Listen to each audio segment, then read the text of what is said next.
Hello and welcome to the FTA Thought Leadership webinar, Making the Cut, Measuring and Mitigating Emissions in Your Supply Chain. I am Heather Kiggins and I am the Events Coordinator at the Foreign Trade Association. Before proceeding with the webinar, I'd like to share with you some webinar logistics. So everyone is aware the entire audience is on mute. And if you do have questions, please post them in the chat box located on the right-hand side of your screen. We encourage you to post your questions throughout the webinar so we can gather them throughout and then address them at the very end of the webinar. And if we do not have time to address your questions during this 1 hour webinar, we will answer them offline and send to you in the follow-up email, together with the webinar recording and the presentation. We invite you to join the conversation online through Twitter by using the hashtags FTA webinars or thought leadership. So let me quickly go through the agenda of the day. So following the brief introduction from myself, we will welcome Daniel Camara, who is the Head of Consulting and Solutions at My Climate Foundation. He will present why companies should reduce their carbon emissions, and he'll provide tips on how to get started. Following Daniel, Sonia Bonsley, she's the Director of Supply Chain at the Carbon Disclosure Project. She will give insight on how companies can engage the supply chain, and she will also provide tips on why and how to measure supply chain emissions. And we are also very pleased to have our FTA member company CoOp, represented by Head of Energy and CO2, Christine Clapperson. So giving a company perspective, she will present insight on the actions that they are taking as a company to reduce their carbon footprint. And then last but not least, we have FTA's Senior Environmental Coordinator, Stephanie Raymond. And she will introduce FTA's initiative, the Business Social Compliance Initiative, and show how our system can support supply chain carbon reductions.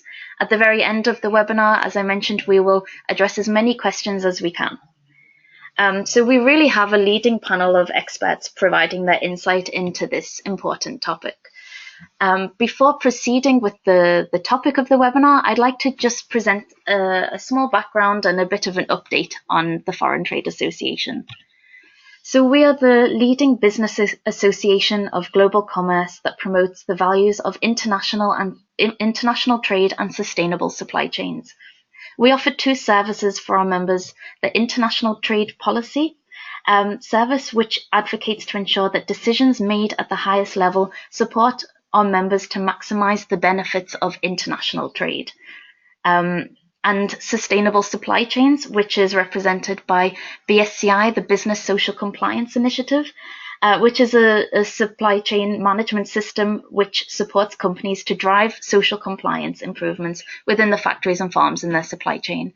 We also offer the Business Environmental Performance Initiative, which Stephanie will go into it in more details later.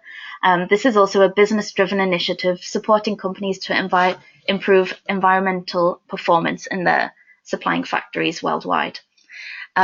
This year, FTA is celebrating its 40-year anniversary, and we also welcomed our 2000th member to our network.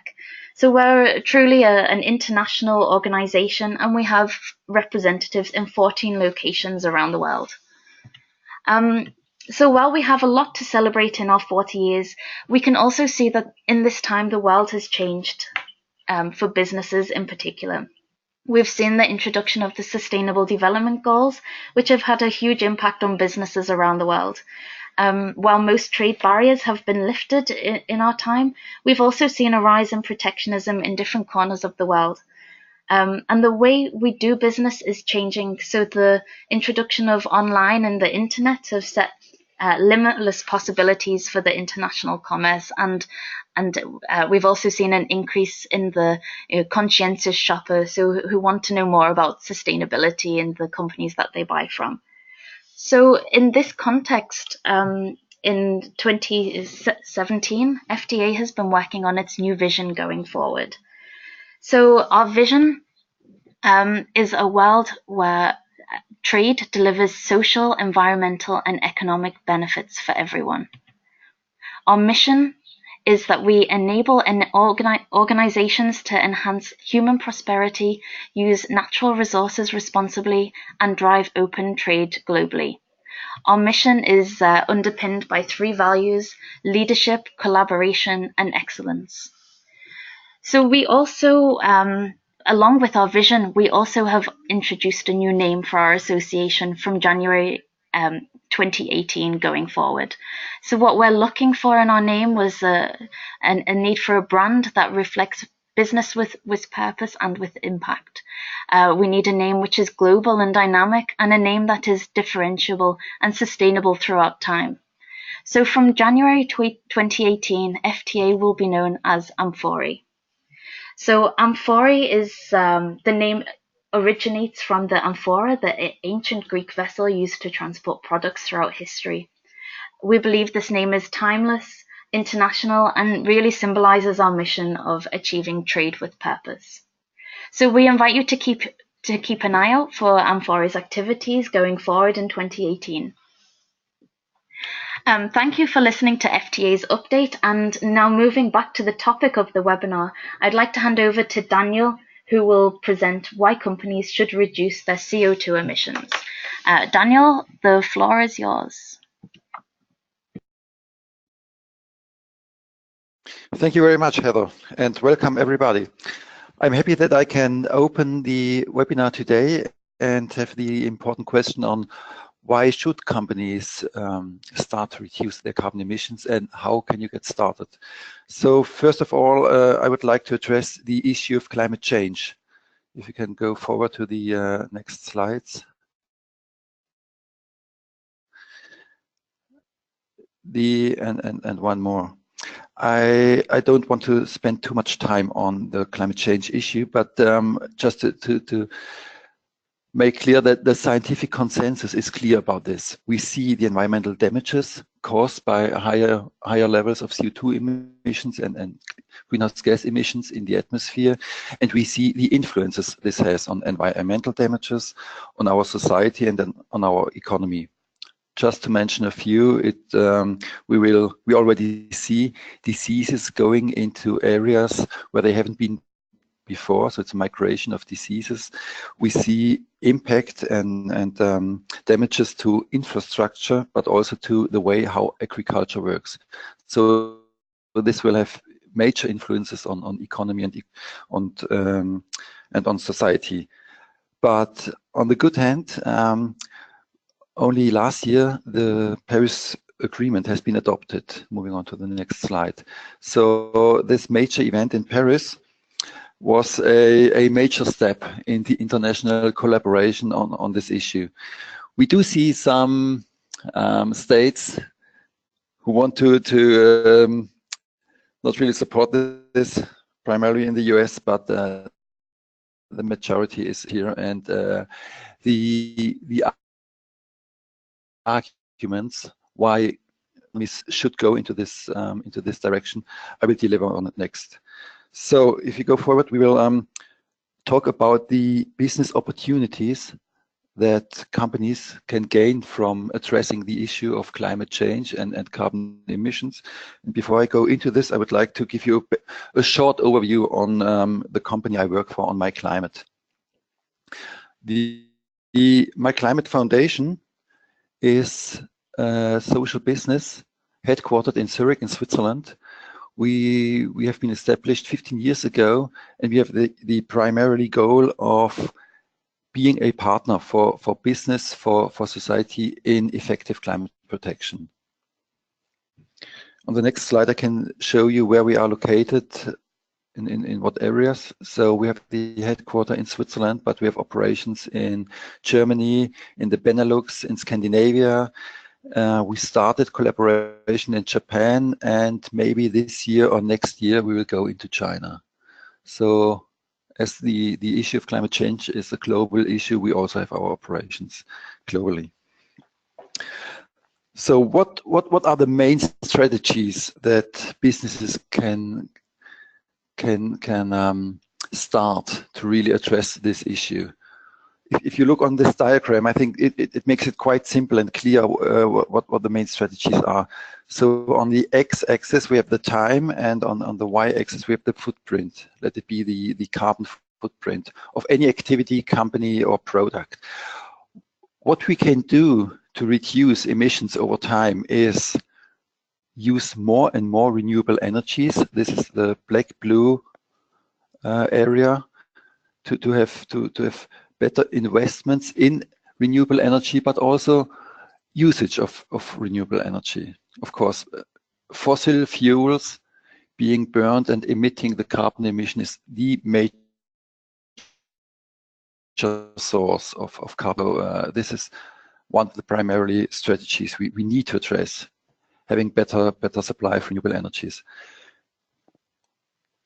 Above, we see the light blue area, efficiency improvements, not only using renewable energy, but being more smart in the usage of energy. So increasing the efficiency, using less, but using smart. And you can also, you can see this not only in the energy area, but also in the materials, in the resource area.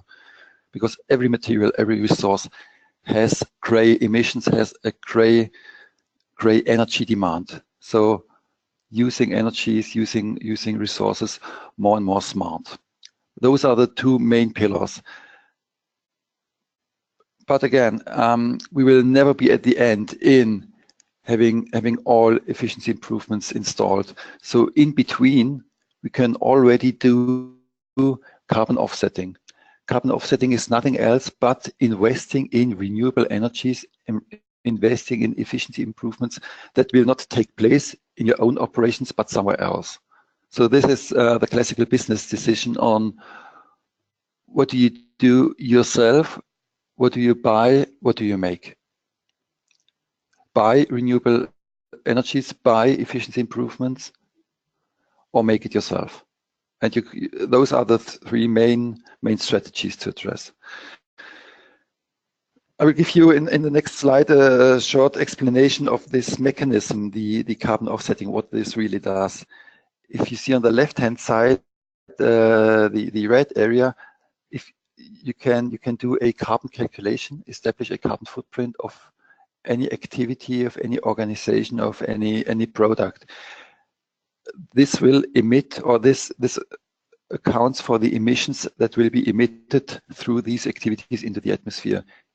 If you can, with investments in a project, reduce the same amount of emissions from the atmosphere, make sure that these emissions will not be emitted, this will balance the emissions. This is one on the upsides of climate change, that it really is a global mechanism. CO2 emissions have the same impact on climate change, nevertheless where they occur. So if we emit a ton of CO2 in Europe or in China, it has the same effect. If we reduce the same amount of emissions in China or Europe, it also has the same effect. So if we have this balance in emitting on one place and reducing on the other place, we have this net balance, net zero balance.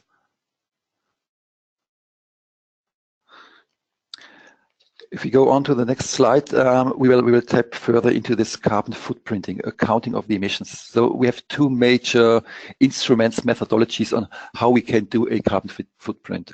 Why should we do a carbon footprint? It's the old management theorem, what gets measured gets managed. If you don't know your emissions, it is really hard to start reducing it, because you will not know where are the hotspots, where should I invest first, where will I have the biggest potential in reduction. So if you look at this issue on an organizational unit, we have on the left hand side the picture of the greenhouse gas protocol. The greenhouse gas protocol gives you guidance on how to account the emissions. We have the systematic of scope 1, 2, and 3 emissions. Scope 1 emissions being the emissions which occur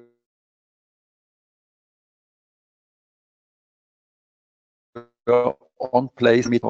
Scope 2 emissions are the ones which are allocated with your energy consumption, be it electricity or district heat, district cooling. And scope 3 emissions, those are the ones which you buy. Let's say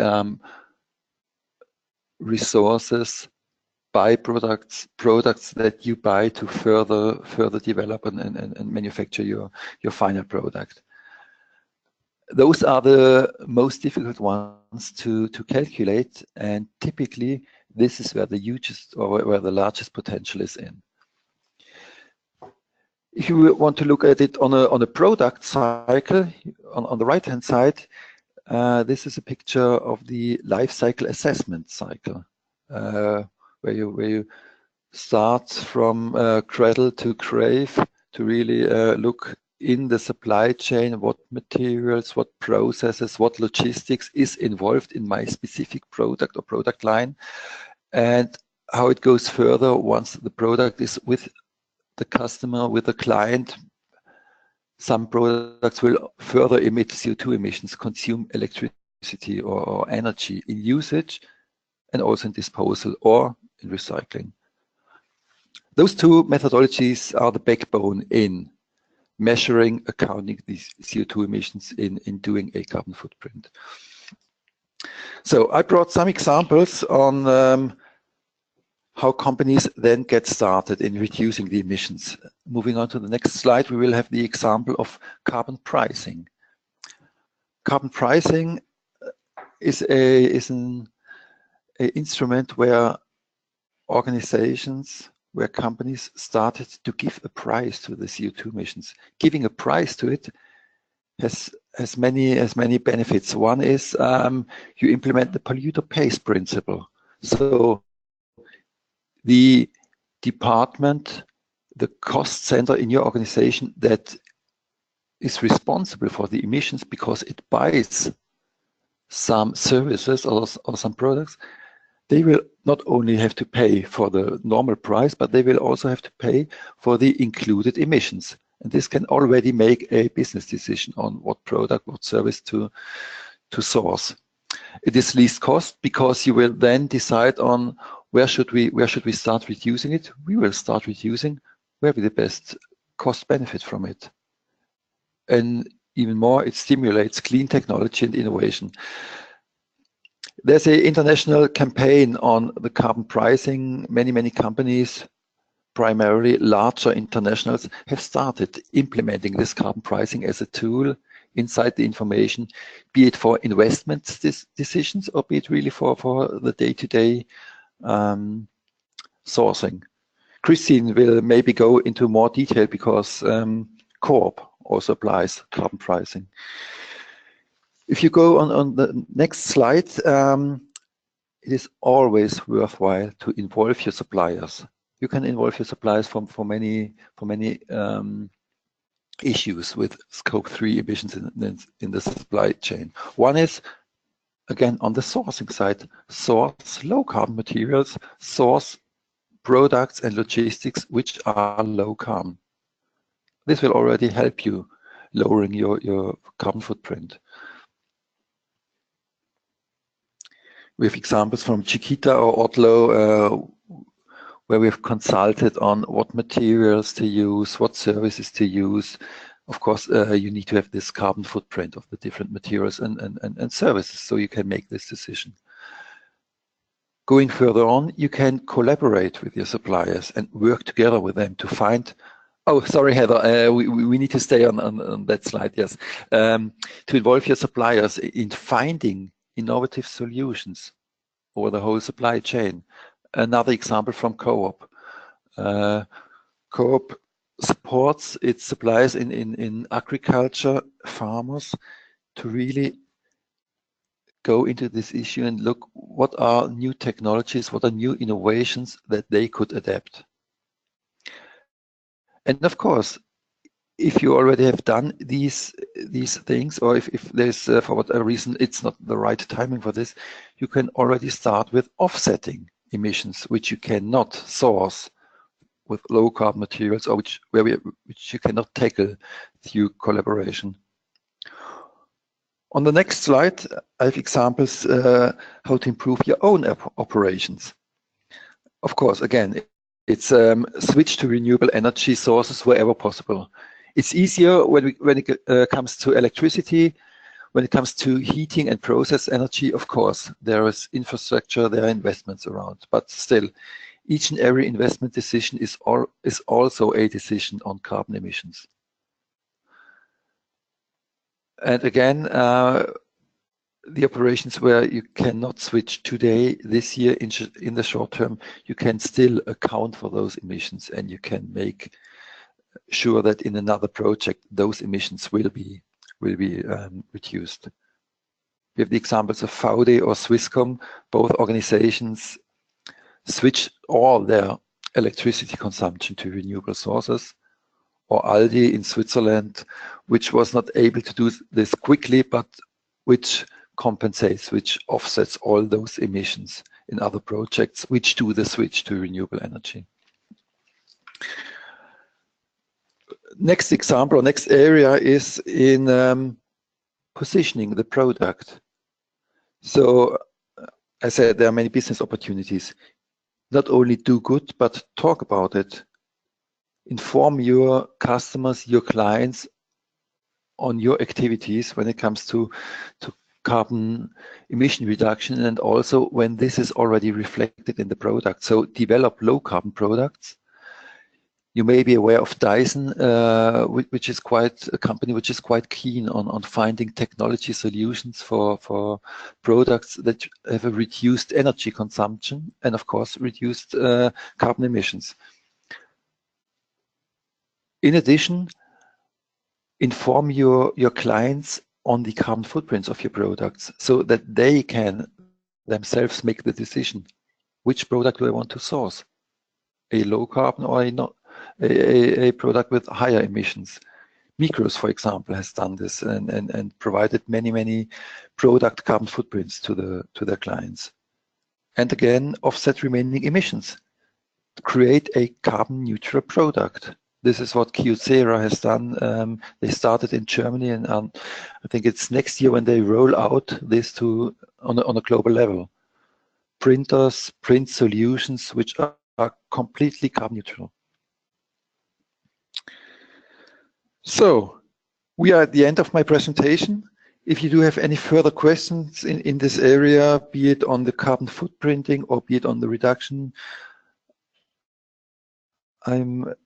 we are happy to help you, to support you. Like I said in the beginning, we offer consultancy on integrated climate protection, and we do this with analysis, reportings, IT solutions, resource management, and labels. We have been able to support BPI, FTA, or Amphora in the development of the BPI carbon footprint calculator that was launched in Brussels in June.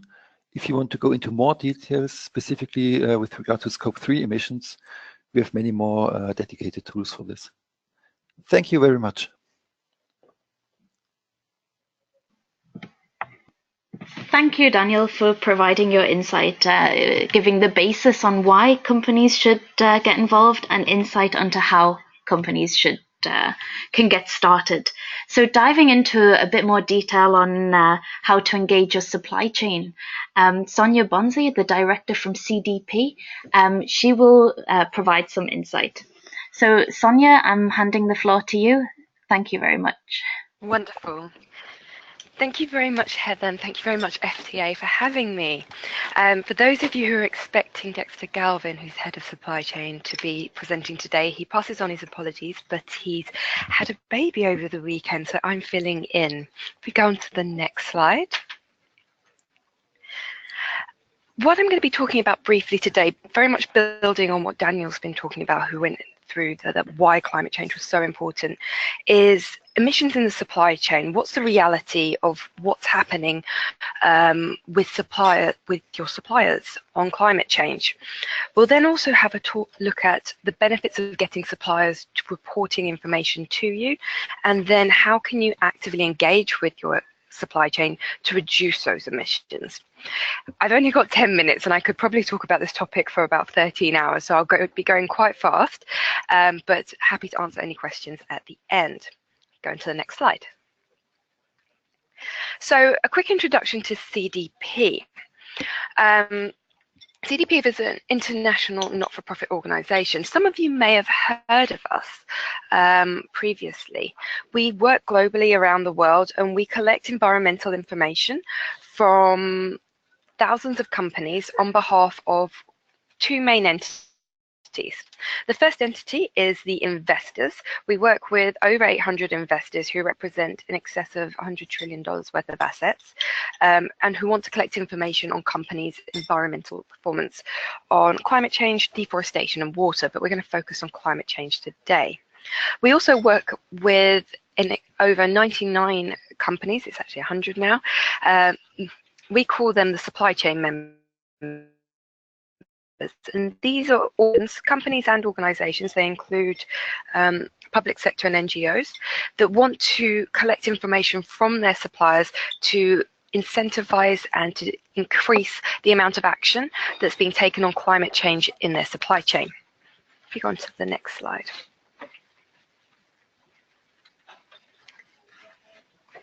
There's a bit of a delay, but just to give you an idea of the types of companies we work with on helping them to engage with their supply chain, it's okay. I think the slides have gone, but if they have for me, but if they haven't for you, then I'll carry on. We work with a variety of different members. These do range from retailers such as Walmart to flavour and fragrance houses who are much further down the supply chain, such as Givaudan, Symrise or Firmenich. We work with these companies across a broad range of geographies, across a broad range of sectors. We also work with the US government, who at the moment, and NGOs such as the WRI.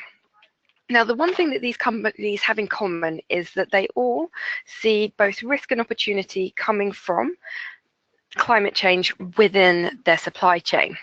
They all know that there are emissions associated with them. They're outside of their operational control.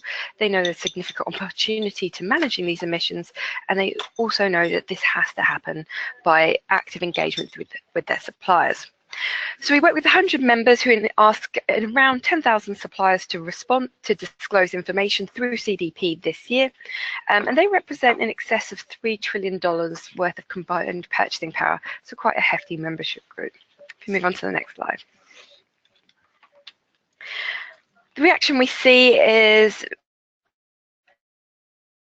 quite a holistic. This year we had just shy of 5,000 companies respond to CDP, and that's largely because a lot of companies are being asked by more than one type of authority, investors or supply chain members.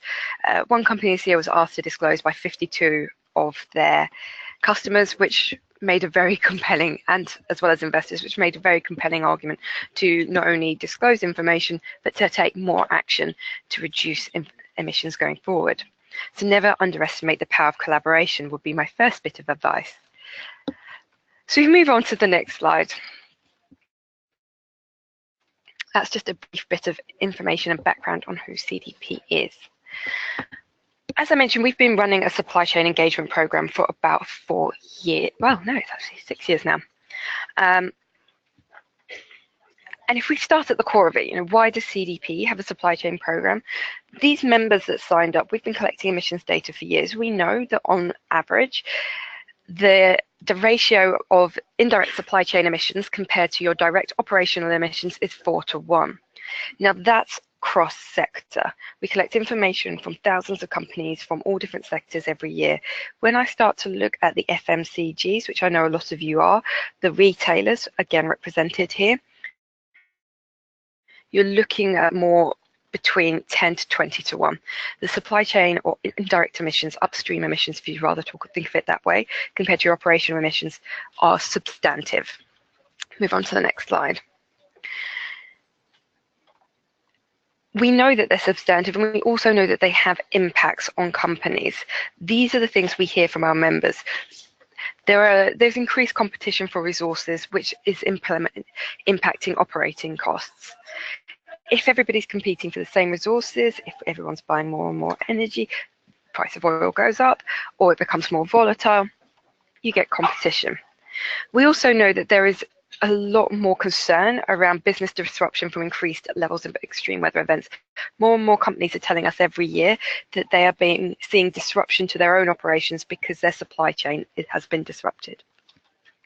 Reputationally, we know that a lot more companies think that reputation with their shareholders, with their customers, but also interestingly with their employees is becoming much more of a driver for them to take action with their suppliers. They really do see reputation not being associated with their own operations, but actually being extended to the supply chain. And we've seen a number of more activist NGO campaigns over the last few years with companies burning, NGOs burning effigies of toys outside of certain companies' headquarters because they had packaging materials that were linked to harvesting Amazon virgin wood. It's becoming much more of an issue. And we're also seeing more issues coming around with regards to reputation, coming around increased amounts of legislation and regulation.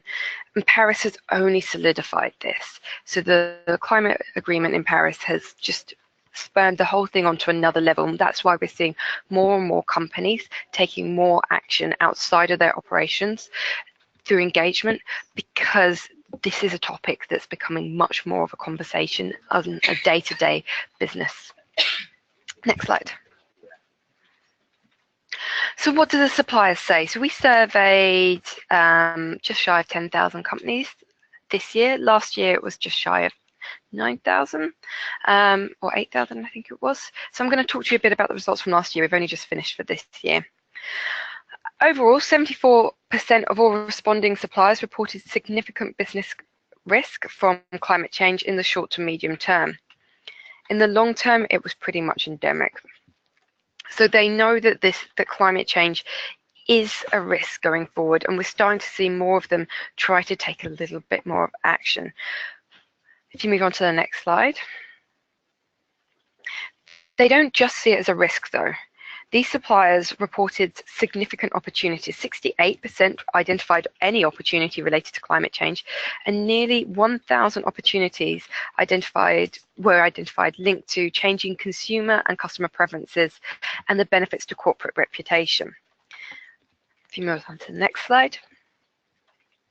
They also see this as a business benefit. So Daniel talked very coherently about this, so I won't go into too much details, but just to give you some numbers of the 2,151 suppliers that reported emission savings from, or financial savings from emission reduction projects, we saw that they saved over $12.4 billion.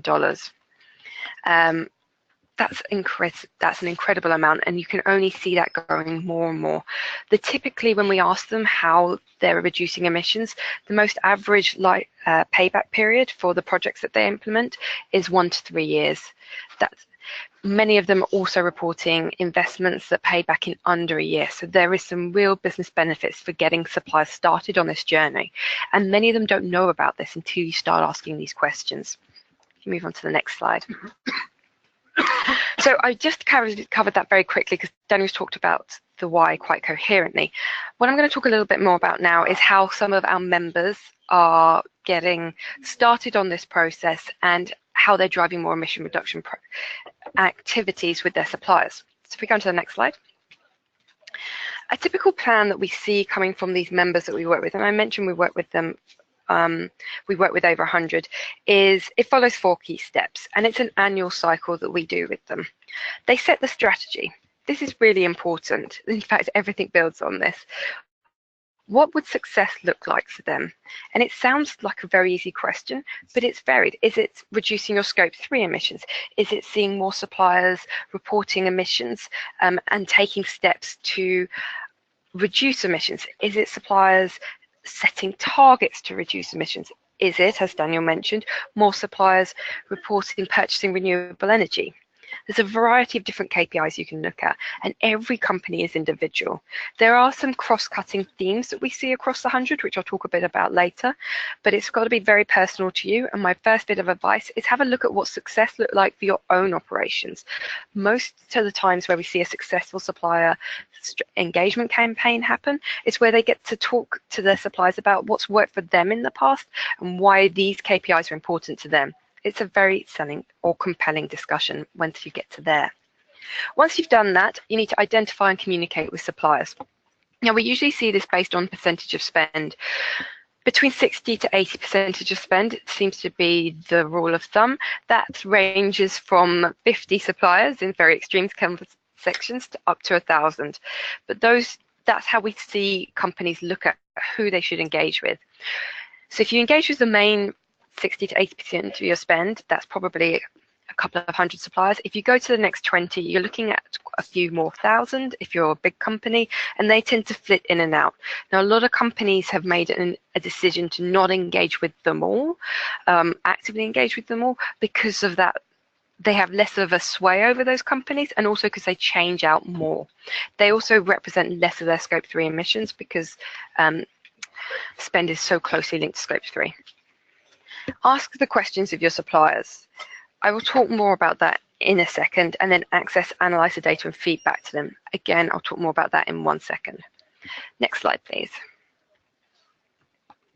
So what have we learned from these 100 companies? Well, it's really about moving suppliers from a state of low awareness to higher amounts of awareness.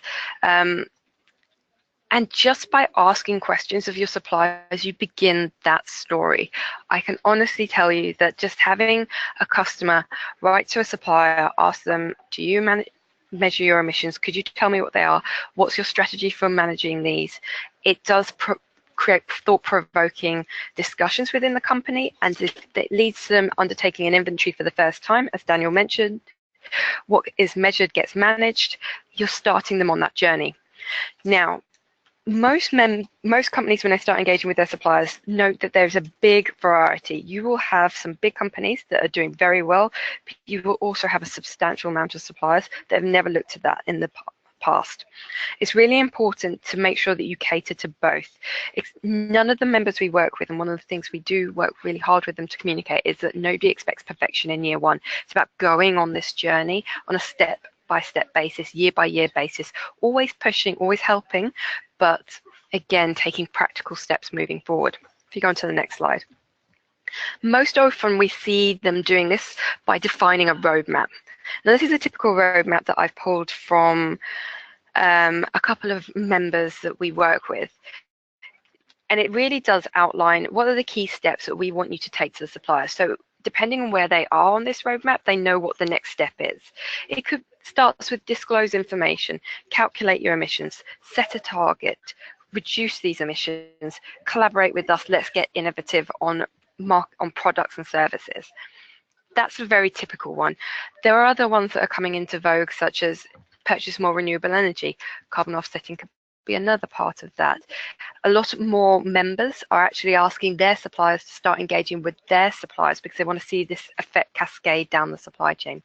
As I mentioned, the KPIs are very personal to you as an organization, but by defining a step-by-step roadmap, the suppliers can benchmark themselves and say, well, I'm only at stage 1 this year, I want to be to stage 2 by next year, and I want to get to stage 5 by the year after. You know, they can build a plan as to how they can meet your expectations. If you move on to the next slide.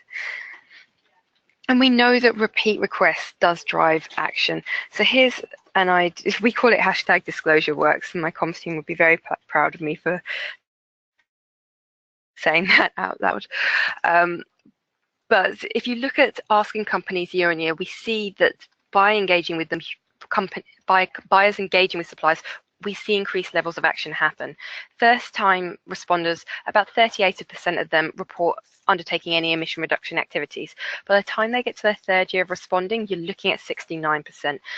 It's a learning process, and that roadmap and the repeat request really does drive action. Next slide, and I'm very nearly done, I promise. We're seeing more companies set targets to help explain what they want their suppliers to do based on this. It could be a Scope 3 target, and I'm certainly not against it, but if you're worried about setting a percentage reduction around Scope 3, then you can also look at more qualitative ones, such as number of suppliers who have a target that report setting a target, number of suppliers that report taking actions towards reducing their emissions. And there are a few up on the screen: Accenture, L'Oreal and Kellogg's. I won't read through them all, but they're all very similar. To date, we'd like a certain percentage of our suppliers to report and setting targets.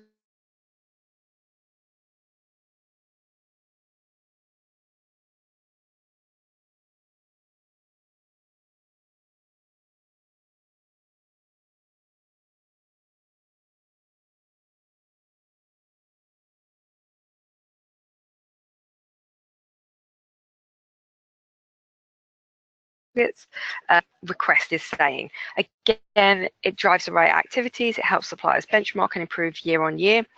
And then we have my last slide. And there's a variety of other things that you can do, such as feedback webinars, integrating this environmental information into buyer one-to-ones with suppliers. L'Oreal do that very well. They sit down with their suppliers every quarter, and CDP is one of the agenda items that they talk through. Integrate data into purchasing processes. Vodafone and a few others have done that. Dell's very good at that. In-person events or round tables.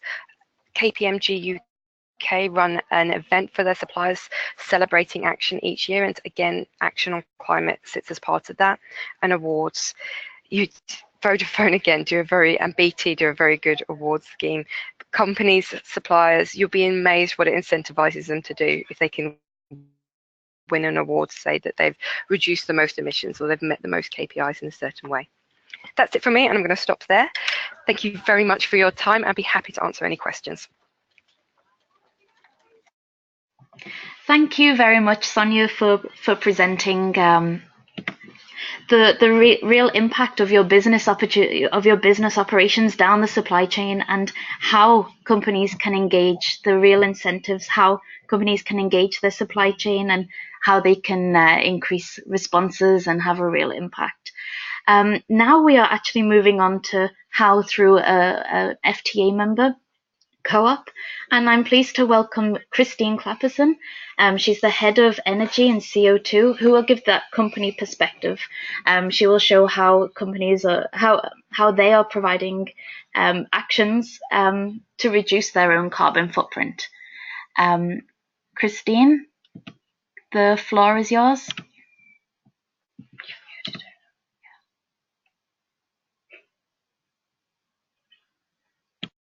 Hello, everyone. Thank you a lot. You can go on to the next slide, please. So in 2008, CoOp decided that we want to reduce the CO2 emissions of CoOp, and we decided to do that firstly, or primarily, on the direct CO2 emission in the operation. Go forward, please.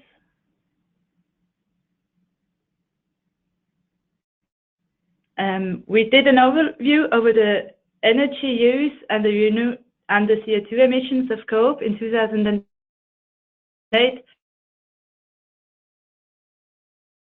and it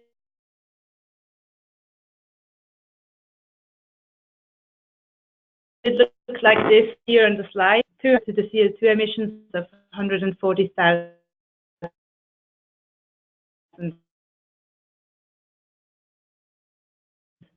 tons per year. The next slide, please.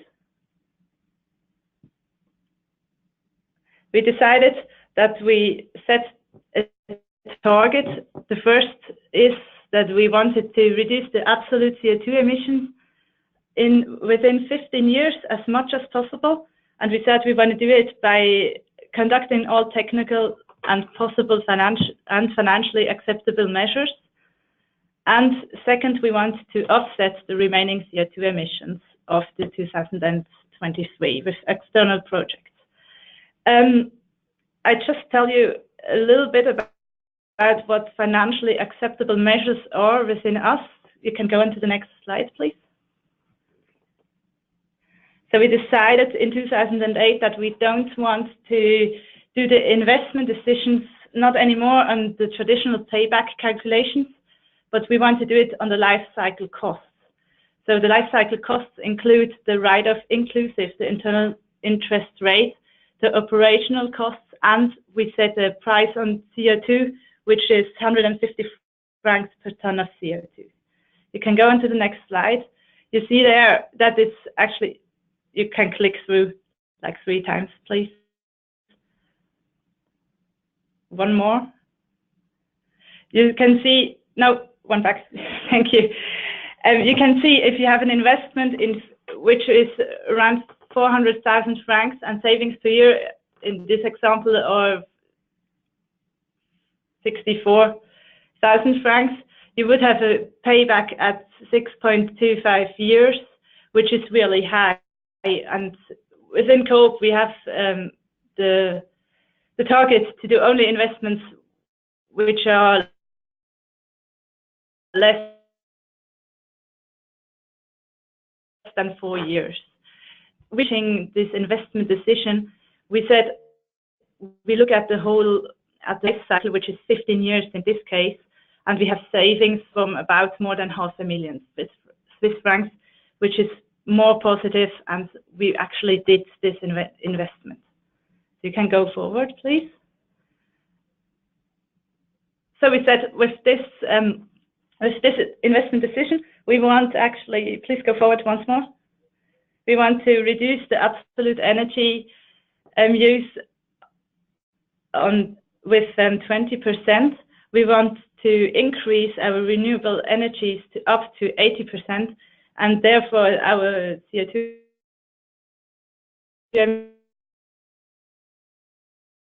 emissions will decrease. Our targets, we decided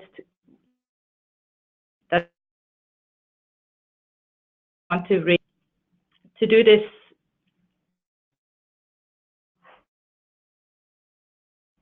Please go on to the next slide, please.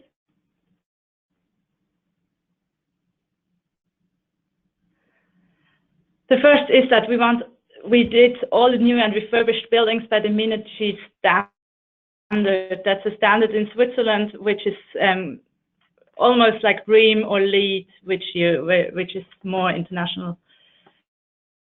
We used since 2008 with all new and refurbished point of sale 2 as a refrigerant, which has an increase in the electricity use. We implement all lighting with LED, and we try to do our freight more to the railways than to the road. We bought for that CoOp bought its own railway company actually. And to increase the renewable energies, we use more waste heat in our point of sales, more wood and heating pumps. And the 6th measure was that we only use resources, and the 7th is that we actually do more, such as biodiesel. And we have 2 other projects where we implemented an electricity lorry and as well a lorry which drives with hydrogen. That's the newest project actually. So this is actually the 7th measure we decided to implement within these 15 years.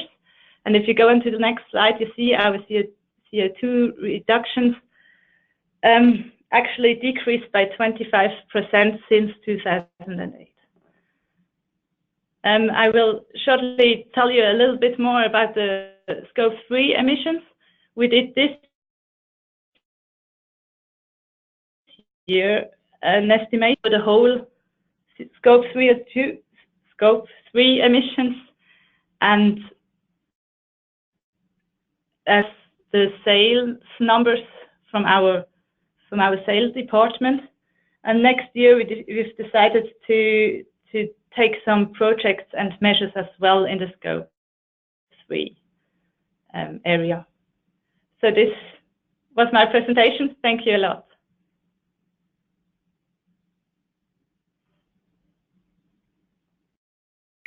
Thank you very much, Christine. It's really encouraging to see what an FTA member is doing and to inspire other companies to do something similar. So now we're going to move on to FTA Senior Environmental Coordinator, Stephanie Raymond, who will present the Business Environmental Performance Initiative, BPI, and how our system can support companies to reduce their carbon emissions. Thanks very much, Heather, and hi to everyone. Thanks for being with us and sticking around for the last few minutes of the presentation. So I want to give you a quick overview on BPI and how it can help you to actually do this work in your supply chain. So I wouldn't go too much into the introduction because I think Heather already did that at the beginning.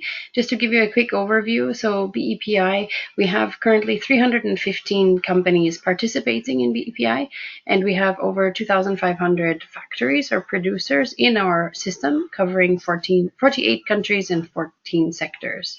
So we are growing quite a lot very quickly, which is a benefit for our members, of course, because they will also benefit from the collaborative efforts and sharing of results within the BPI platform. So the first step of BPI is a self-assessment questionnaire. And the self-assessment questionnaire covers 11 environmental areas, so it's quite broad. So this is what your factories are going to fill out online on the BPI platform. And just highlighted here are some of the main areas which you will find questions and data gathering related to your emissions. So first of all, the environmental management systems, which is really the base for how the factory is managing the environmental areas in general. Very good questions there to understand the maturity of the factory. Energy use, greenhouse gases and transports, emission to air, pollution prevention, and also environmental nuisances, which covers other types of emissions like dust and things like this. So quite a lot of information gathered already through the self-assessment, which is free of charge for the factories to fill out, which gives all linked participants in the system a very good indication of how that factory is doing related to the environment. So Daniel mentioned quickly what we've worked with MyClimate on is developing the carbon calculator within the BPI platform. So this is really an output of the self-assessment. So in the self-assessment, we are asking the factory to fill in which types of energy they are using, so the sources and the consumption figures. And then what MyClimate has done is helped us to put together the calculations, country-specific GHG calculations to figure out the CO2 emissions per factory, actually, based on the energy source that they are using.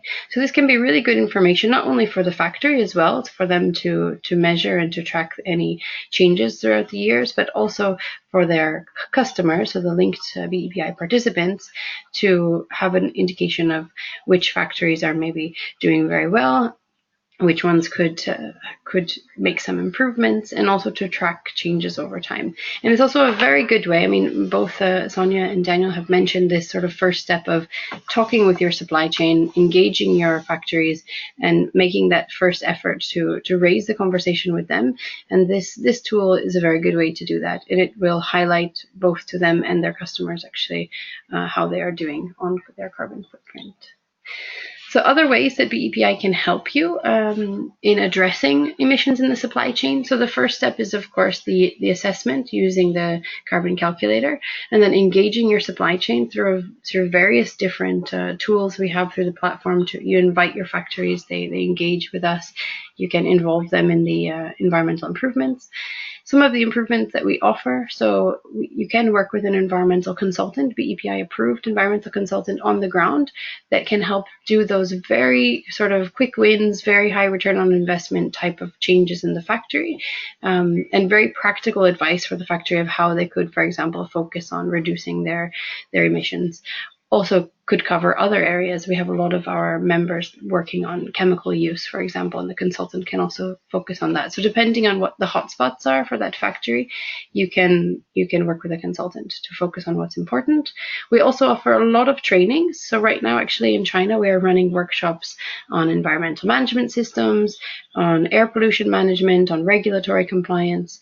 So the factories are invited to go. Again, it's free of charge, face-to-face workshops with some of the best universities in China to really bring up their level of knowledge and help them further on this journey.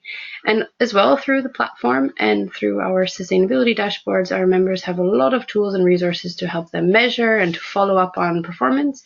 And you can use some of the data that you've collected to then report into, for example, CDP or other reporting that you might be doing as a company. So there are lots of ways that being involved in BPI can help you on this journey. So now I'm going to hand back over to Heather. We're going to cover a few questions. I see that there's been a couple of questions coming in the chat box. So if you have any others that you'd like to ask, feel free to type them in. We have a few minutes left. Thank you, Stephanie. So as Stephanie mentioned, we will move on to the questions. So we've really had a really good overview from experts on the panel on why companies should engage, and tools, like practical tools to show companies how they can engage, and then strategies on how you can convince and influence your suppliers to engage in carbon reduction techniques. So the first question comes from someone who's asking, what if customers demand more environmentally friendly products, but they don't want to pay for it? I think we can speak to Daniel, as he addressed more why companies should engage. Daniel, do you have any tips on how, when companies ask if customers don't want to pay more for their products, how they can convince them?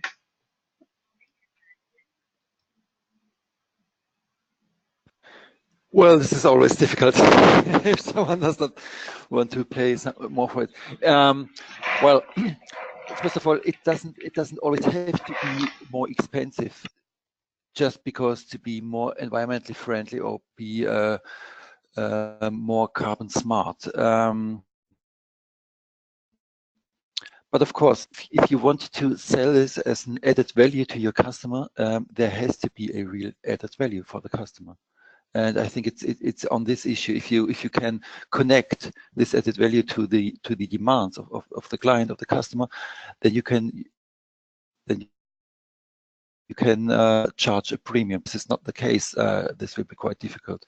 So having a more sustainable, more environmentally friendly, or low carbon product has different benefits. It's not only the price premium. It can also be that you are attractive to a segment of clients. It can be that you can be still attractive to clients who would otherwise maybe go to another supplier. So it's not only the price argument. But if you want to play this card, you really have to make the connect why this is a added value to the client. Thank you, Daniel. That was very comprehensive. We have another question directed at Christine on CoOp strategy. So how does CoOp involve their suppliers? There's actually quite a couple of questions linked to this one question. So how does company first involve their suppliers? And then what's the potential in the supplier saving in relation to the CoOp saving? We can start with those two questions. So how do you involve the suppliers? And then what's their benefit compared to the financial benefit for CoOp? Christine, would you be able to answer this question?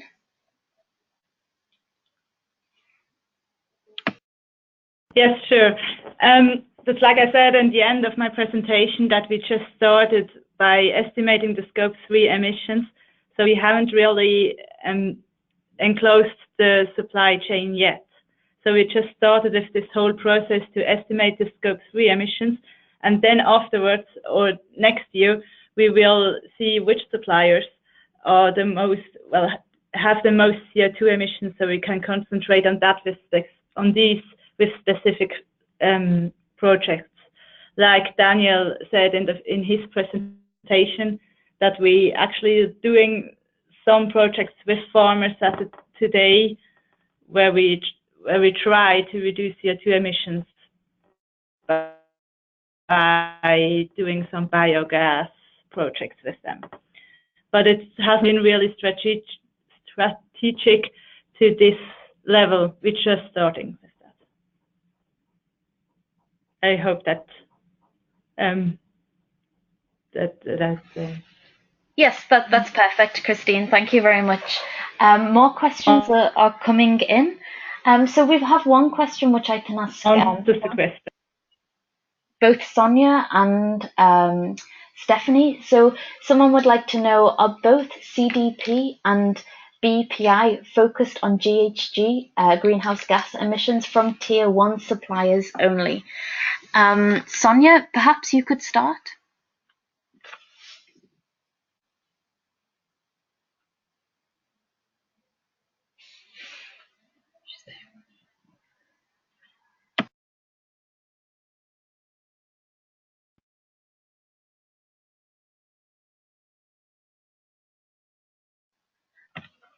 Okay, I can't hear Sonia at the moment, so maybe we can move straight to Stephanie. Oh, sorry, can you hear me? Sorry, can you hear me now? Yes, we can hear you now. So our CDP greenhouse gas emissions from Tier 1 suppliers only?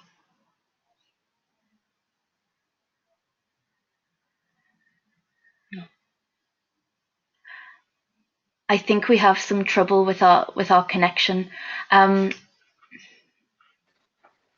I don't know if it's on our side. Sonia? Can you hear me now? Yes, we can hear you. Yes. Okay, that's good. So this is quite a quick and easy question. So CDP collects climate change, water and deforestation information, but this was specifically about Tier 1. So when we work with members, we typically encourage them to only ask their Tier 1 suppliers or suppliers that they have a direct business relationship with. The questionnaire does request Scope 1, Scope 2, and we do collect multi-tier information, but the request itself is only issued at a Tier 1 level. That's who they hold the business relationship with, and that's who they need to talk to about influencing their downstream emissions. Okay, thanks, Sonia. And this is Stephanie speaking now, just to add from BPI side. So the BPI platform and all of our tools and services actually are applicable for all tiers of the supply chain. So it makes sense maybe to start with Tier 1, but then your Tier 1 producers can be actively involved in engaging the Tier 2 and Tier 3 and so on. Or you can also invite them yourself if you have that relationship already in place. So the platform is set up in a way actually that all tiers of the supply chain can be involved. The self-assessment, as mentioned, is free of charge for the producers, and so are the reports and the results that come out of it, including the carbon calculator. So hopefully that answers the question. Thank you both for your input. And I'm afraid we have run out of time. It's now 11:32 here in Brussels, and many questions have come in. So we will answer your questions offline, and we will come back to you with the presentation, the recording, and all the unanswered questions. But I'd like to thank you all for your time today, including all the presenters who gave you a real great insight into reducing carbon emissions in your company and in your supply chain. And we will remain at your disposal if you have any questions. In the meantime, have a great day, and we look forward to welcoming you at the next webinar in 2018. Thank you and goodbye.